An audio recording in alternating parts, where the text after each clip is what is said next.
خداوند آپ سب کے ساتھ ہو۔ ہمارے خدا یسوع مسیح کی خوشخبری مقدس لوکا کے مطابق اے خداوند تیری تمجید ہو۔ اس کے دوسرے باب کی پہلی آیت سے ہم بیان سنیں۔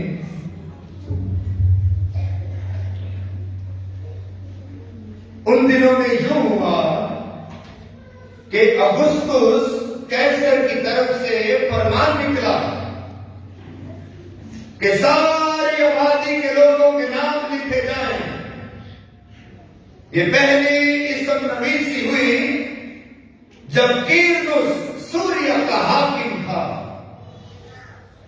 تب سب لوگ اپنے اپنے شہر کو نام لکھائے گئے، اور یوسف بھی جلیل کے شہر ناصرت سے یہودیہ میں داؤد کے شہر کو گیا جو بیت لحم کہلاتا ہے، اس لیے کہ وہ داؤد کے گھرانے اور اولاد سے تھا، تاکہ اپنی منگوہا مریم کے ساتھ جو حاملہ تھی نام لکھائے۔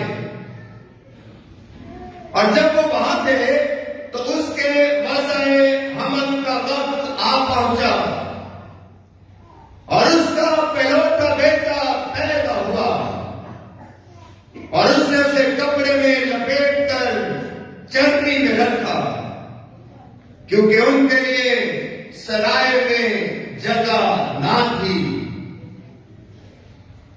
اسی علاقے میں چرواہے تھے جو رات کو میدان میں رہتے اور اپنے گلے کی نگہبانی کرتے تھے، اور دیکھو خداوند کا ایک فرشتہ ان کے پاس آ کھڑا ہوا، اور خداوند کی تجلی ان کے چوگرد چمکی، اور وہ نہایت ڈر گئے۔ تب فرشتے نے ان سے کہا،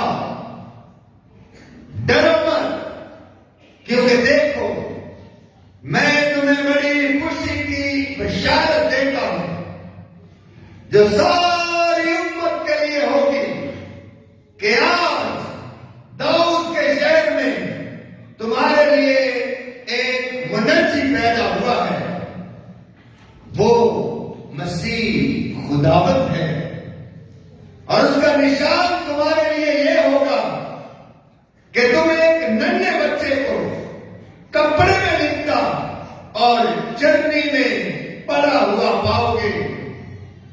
اور یکایک اس فرشتے کے ساتھ آسمانی لشکر کی ایک جماعت خدا کی تعریف کرتی اور یہ کہتی ہوئی ظاہر ہوئی، عالم والا پر خدا کی تمجید ہو، اور زمین پر نیک ارادے کے آدمیوں کے لیے سلامتی۔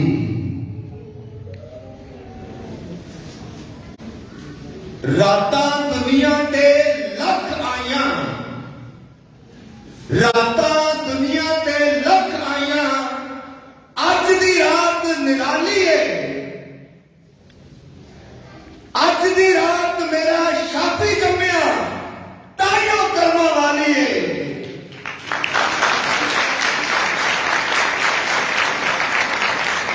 خداوند نے میرے عزیزوں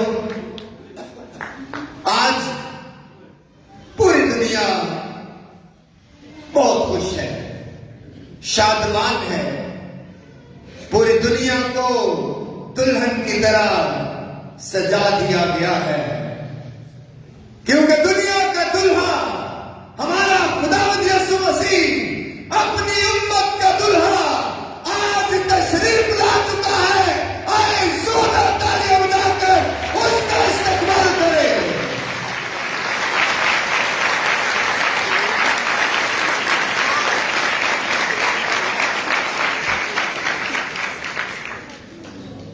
عزیزو، آج کی رات بڑی پرفضل اور بابرکت رات ہے۔ آج کی رات یہ نصیبوں والی رات ہے، یہ رات خدا کی رحمتوں کی رات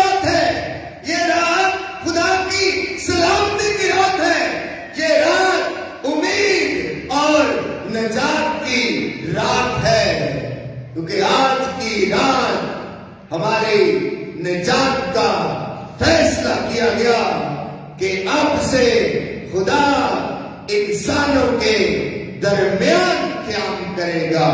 اب خدا آسمانوں پر قیام نہیں کرے گا.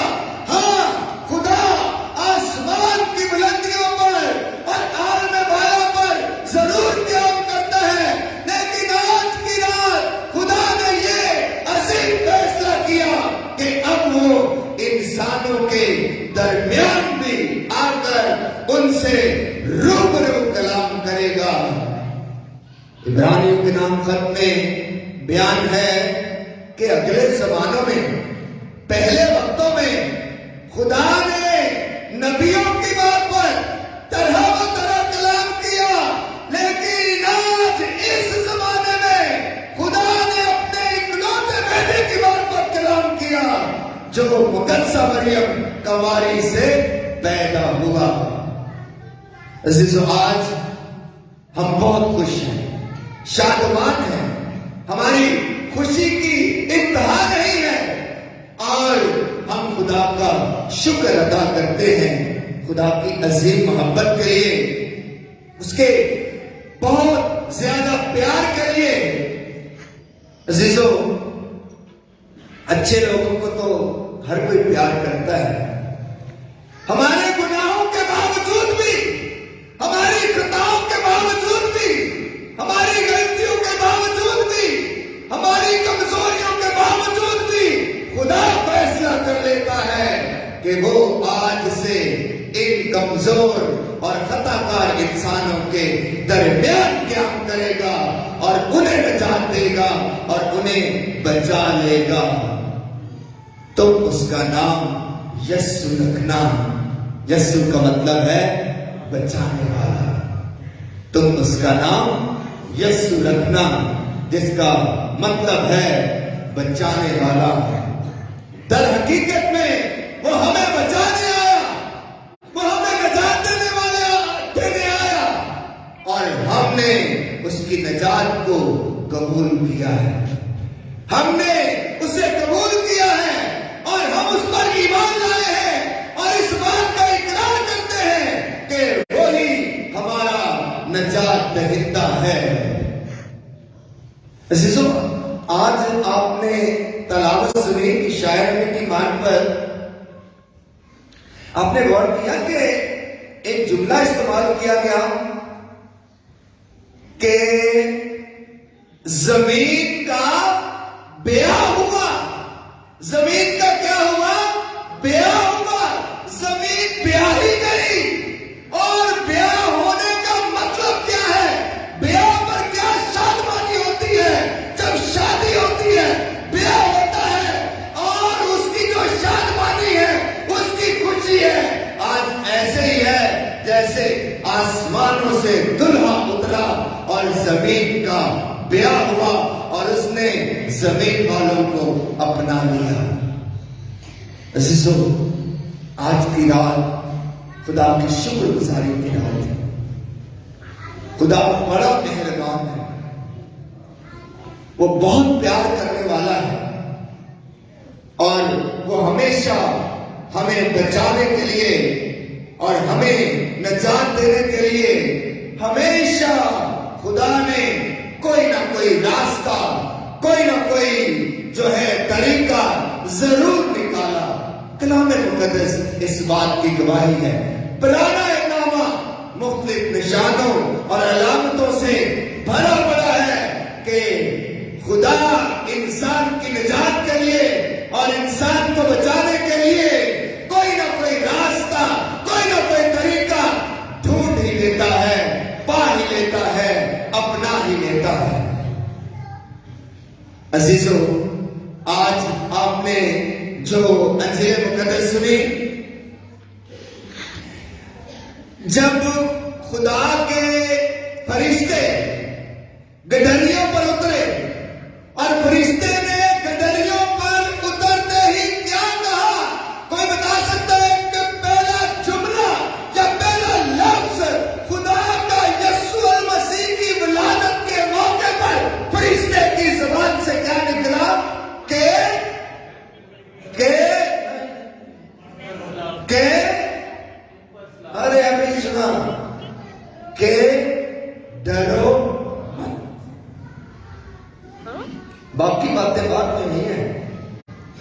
تسلی دی گئی ہے. ہاں جی، نجات کی باتیں بعد میں نہیں ہے، پہلے تسلی دی گئی ہے. جیسے ہی خدا کا فرشتہ گدڑیوں پر یسوع المسیح کی ولادت کے موقع پر اترا تو جو لفظ، جو جملہ استعمال کیا گیا، ڈرو مت، میں تمہیں بڑی خوشی کی بشارت دیتا ہوں، ڈرو مت. عزیزو، یہ جو لفظ ہے نا، ڈرو مت، یہ جملہ سال میں کتنے دن ہیں جی؟ سال میں 365 دن ہے، اور کلام مقدس میں یہ لفظ ڈرو مت 365 دفعہ درج ہے. کوئی دیکھ لے، کوئی تصدیق کر لے کہ خدا ہمیشہ انسان کو یہی پیغام دیتا ہے کہ ڈرو مت، میں تمہیں بچانے والا ہوں، میں تمہارا پالن ہار ہوں، میں تمہیں مخلصی دینے والا ہوں، میں تمہیں سنبھالنے والا ہوں، ڈرو مت. ایانی، گڈریے، چرواہے ڈرے ہوئے، سہمے ہوئے، بیچارے کمی کمین لوگ، مال ڈنگر کسی کا رکھوالی کرنے والے، یہ ڈر کس بات کا تھا جو ان کی زندگی میں تھا؟ عزیزوں، انسان جب بے بس ہوتا ہے، بے کس ہوتا ہے، اور جب بہت ساری ضرورتیں اس کی زندگی میں آتی ہیں اور اسے درکار ہوتی ہیں، تو عزیزوں انسان ہمیشہ ہی سہما ہوا، ڈرا ہوا ہی رہتا ہے. آج یسوع مسیح کی پیدائش کے موقع پر جو کلام، جو بات ہمارے زندگی میں بتائی گئی ہے خدا کی طرف سے کہ ڈرو مت. آئیے ذرا غور تو کریں، ہماری زندگی کا کون سا ڈر ہے؟ یہ طرح طرح کے ڈر ہو سکتے ہیں جی، طرح طرح کے ڈر. یہ جو ہماری جو تشویش ہوتی ہے، یہ جو فکر ہوتی ہے خاندان کے متعلق، اولاد کے متعلق، تربیت کے متعلق، بہتر مستقبل کے متعلق، اپنے کاروبار کے متعلق اور اپنی زندگی کے متعلق، یہ ساری کی ساری تشویش انسان کے دل میں ایک خوف سا پیدا کر دیتی ہے، ایک ڈر سا پیدا کر دیتی ہے. لیکن آسمان سے آج یہ خبر آئی ہے کہ ڈرو مت، میں تمہیں بڑی خوشی کی بشارت دیتا ہوں. آج کون کہہ سکتا ہے کہ میری زندگی میں کوئی ڈر نہیں ہے، زندگی کی کوئی تشویش نہیں ہے؟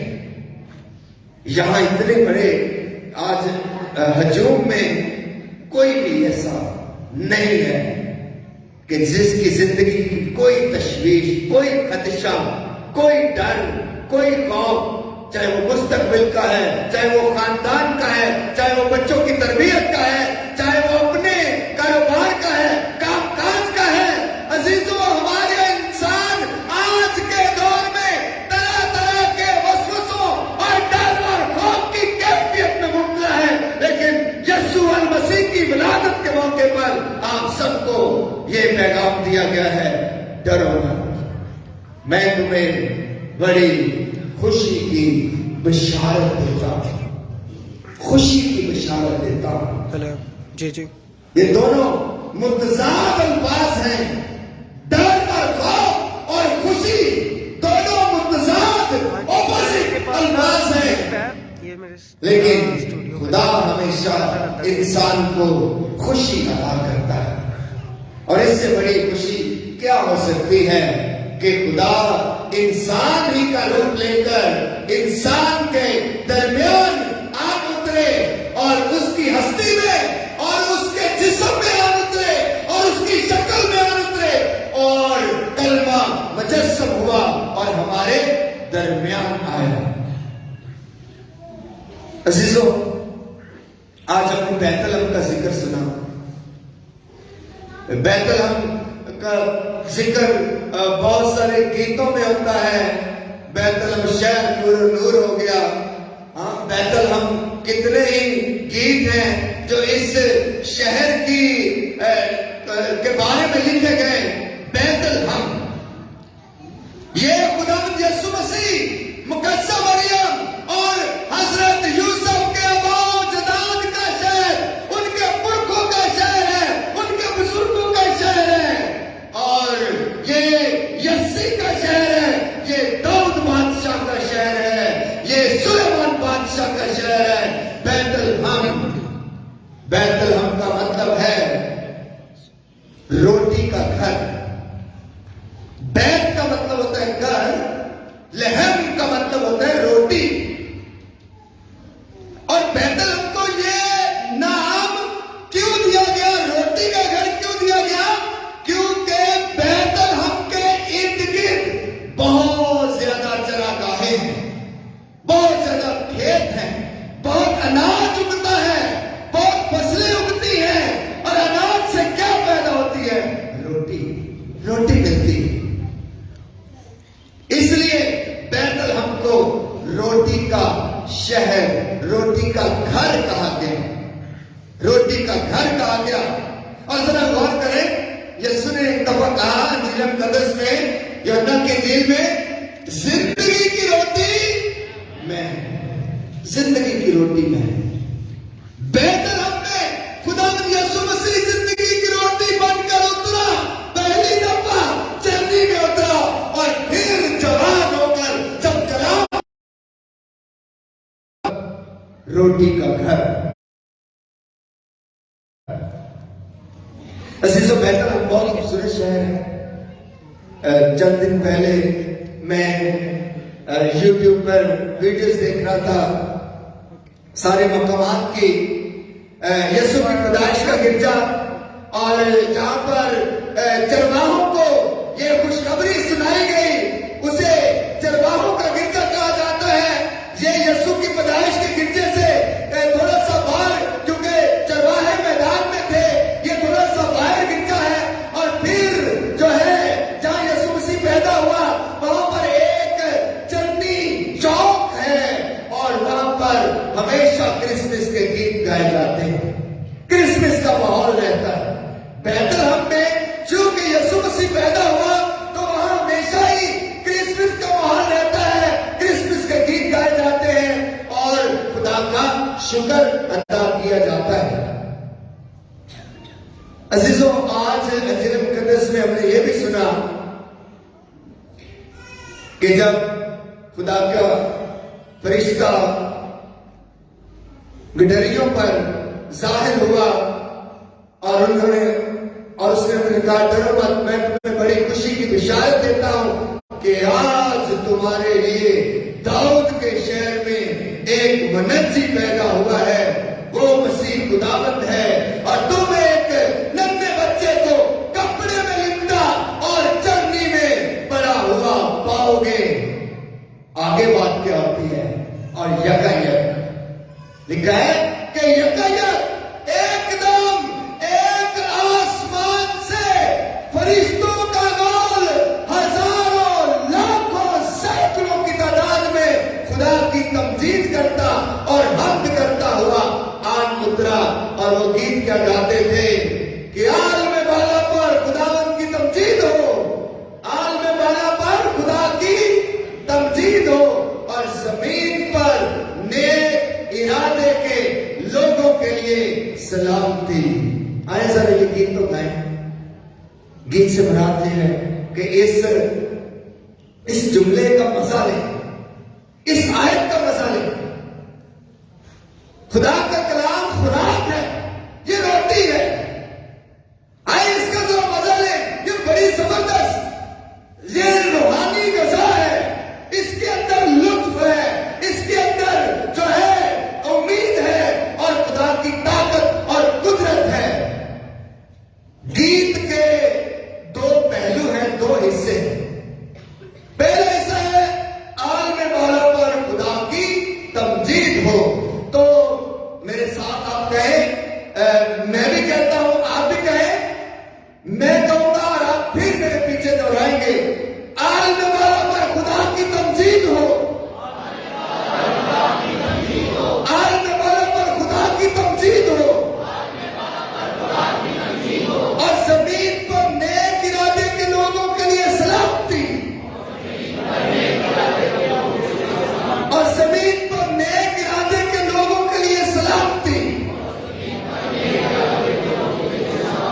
ویری گڈ، شاباش. آپ کو آج یاد ہو گئی، آپ کو یہ آیت یاد ہو گئی.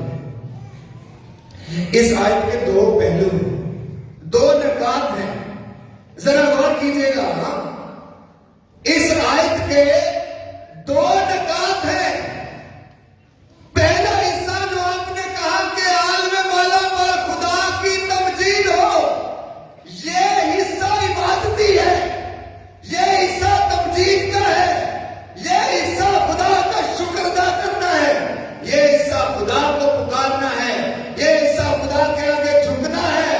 یہ حصہ ایسے ہی ہے جیسے آج ہم خدا کے گھر میں خدا کی تمجید کرنے آئے ہیں، عبادت کرنے آئے ہیں، اس کے نام کی بڑائی کرنے آئے ہیں، اس کے نام کو مبارک کہنے آئے ہیں.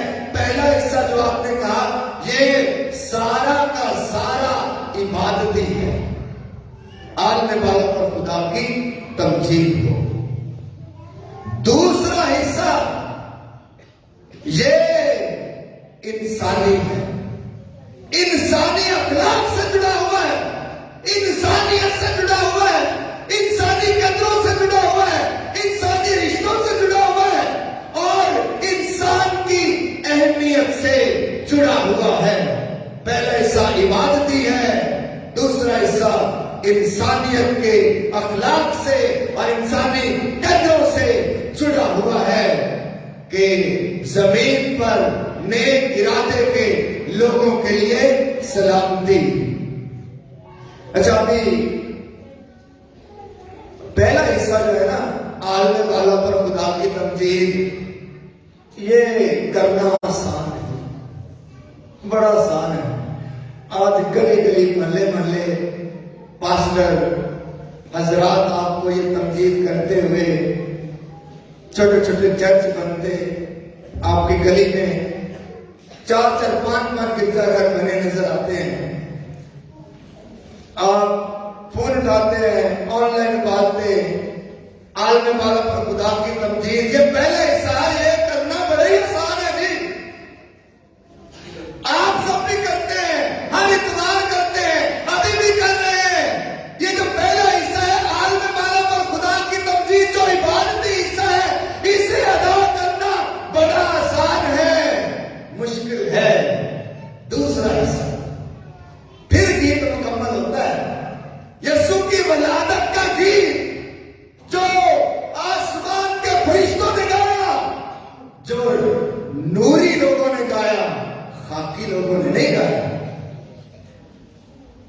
دوسرا حصہ ہے کہ زمین پر نیک ارادے کے لوگوں کے لیے سلامتی. آگے نا مشکل. پہلا حصہ کرنا بڑا آسان ہے. آج کے دور میں گلی گلی محلے محلے آپ کو بغل میں کلام دبائے ہوئے بہت سارے پاسٹر، بہت سارے لوگ مل جائیں گے. عالم بالا پر خدا کی تمجید ہو اور آپ سب بھی عبادت میں شامل ہوتے ہیں. لیکن یہ دوسرا حصہ عزیزوں، یہ پہلے سے جڑا ہوا ہے، یہ علیحدہ نہیں ہے. یہ ایک ہی پیغام ہے، یہ ایک ہی بات ہے، اور یہ ایک ہی میسج ہے جو یسوع المسیح کی ولادت کے موقع پر آیا ہے کہ زمین پر نیک ارادے کے لوگوں کے لیے سلامتی. نیک ارادہ رکھنا آسان کام نہیں ہے، تمجید کرنا آسان ہے. نیک ارادہ رکھنا بڑا مشکل ہو جاتا ہے. جو آپ کا مخالف ہے، آپ اس کے لیے کیسا نیک ارادہ رکھ سکتے ہیں؟ ہاں جی، جو آپ کا دشمن ہے، جو آپ سے نفرت کرتا ہے، جو آپ کا مخالف ہے، جو آپ کا ستانے والا ہے، یا جسے آپ خاندان میں یا گھر میں ہی دیکھنا پسند نہیں کرتے، آپ اس کے لیے کیسے نیک ارادہ رکھ سکتے ہیں؟ آپ تمجید کر سکتے ہیں، کرتے ہیں. گھر میں بیٹھے دعا کرتے، تمجید کرتے، عالم بالا پر خدا کی تمجید. یہ کرنا آسان ہے، نیک ارادہ رکھنا ذرا مشکل کام ہے، مشکل کام ہے نیک ارادہ. لیکن عزت و گیت فرشتوں نے گایا ہے، اس کے دونوں پہلو ہیں. عبادت بھی ہے اور اخلاق بھی ہے، خدا بھی ہے اور انسان بھی ہے، خدا کی خدائی بھی ہے اور انسانیت کی بھلائی بھی ہے۔ یہ دونوں حصے اس گیت کے اندر موجود ہیں، پھر یہ گیت مکمل ہوتا ہے۔ زمین پر نیک ارادے کے لوگوں کے لیے سلامتی۔ یہ نیک ارادہ کیا ہوتا ہے؟ کیا ہوتا ہے نیک ارادہ؟ عزیزو، جب ہم اپنے خاندانوں میں اپنی ذمہ داریاں ایمانداری کے ساتھ پورا کرتے ہیں تو یہ آپ کے گھر اور خاندان کے لیے نیک ارادہ ہے۔ جب کوئی خاوند ہمیشہ اپنی بیوی کو پیار کرتا اور اس کا وفادار رہتا ہے تو یہ اس کا نیک ارادہ ہے۔ جب کوئی بیوی اپنے خاوند سے پیار کرتی اور وفادار رہتی ہے تو یہ اس کا نیک ارادہ ہے۔ جب اولاد اپنے والدین کے تابع رہتی ہے تو یہ اس کا نیک ارادہ ہے۔ جب آپ اپنے گھر میں، خاندان میں اپنے بھائی یا بہن سے ہمیشہ اچھا سلوک کرتے ہیں تو یہ آپ کا نیک ارادہ ہے۔ جب آپ اپنے ہمسائے کا خیال رکھتے ہیں تو یہ نیک ارادہ ہے۔ جب آپ اپنے ستانے والوں کے لیے دعا کرتے ہیں تو یہ نیک ارادہ ہے۔ جب آپ اپنے ستانے والوں کو معاف کر دیتے ہیں تو یہ نیک ارادہ ہے۔ اور یہ نیک ارادہ رکھنا مشکل کام، ناممکن نہیں، ناممکن ہرگز نہیں ہے، کیونکہ خدا ہمیں کوئی بھی ایسا کام کرنے کی ہدایت نہیں کرتا ہے جو ناممکن ہو۔ انسان کے بس میں ہے جی نیک ارادہ رکھنا، ہم کر سکتے ہیں نیک ارادہ۔ کئی دفعہ مجھے کہا جاتا ہے فادر جی دعا کریں کہ گھر میں سلامتی ہو، گھر میں امن ہو، گھر میں بکار ہے، گھر میں نا اتفاقی ہے، گھر میں اس نے سلوک نہیں ہے۔ ہم دعا بڑی کرتے ہیں فادر جی نا اتفاقی ہے، گھر میں بکار ہے، ہم دعا بڑی کرتے ہیں، لیکن دعا کے ساتھ نیک ارادہ کریں، اس نا اتفاقی کو ختم کیا جا سکتا ہے ایک ہی جملہ، اے میرے بھائی مجھے معاف کر دے، اے میری بہن مجھے معاف کر دے، اے میرے والد مجھے معاف کر دے، اے میری والدہ مجھے معاف کر دے۔ یہ ہے نیک ارادہ، یہ ہے نیک ارادہ جو ہم اپنی زندگی میں کر سکتے ہیں اور ڈھال سکتے ہیں۔ عزیزو، آج کی یہ شب ہم سب کے لیے پرفضل اور بابرکت شب ہے۔ آپ نے اپنے خاندان کے لیے آج کوئی نہ کوئی نیک ارادہ ضرور رکھنا ہے۔ یہ خدا چاہتا ہے، خدا اپنے فرشتوں کے ذریعے چاہتا ہے، خدا نے فرشتوں کو یہ گیت سکھایا ہے، سکھا کر یہ بھیجا ہے کہ زمین پر نیک ارادے کے لوگوں کے لیے سلامتی ہے۔ آئے اپنے ہاتھ اٹھائیں، آج پرفضل اور بابرکت رات ہے، اپنے ہاتھ اٹھائیں جی، اپنے خاندان کے لیے، اپنے گھر کے لیے، اپنی زندگی کے لیے، اپنی اولاد کے لیے، اپنے بہن بھائیوں کے لیے، اپنی صحت کے لیے، اپنی تندرستی کے لیے، اپنے گھرانے کے لیے، اپنے کاروبار کے لیے، اپنے رشتہ داروں کے لیے، اور خاص طور پر کہ جب ہمارے خاندانوں میں نا اتفاقی ہے، بیگار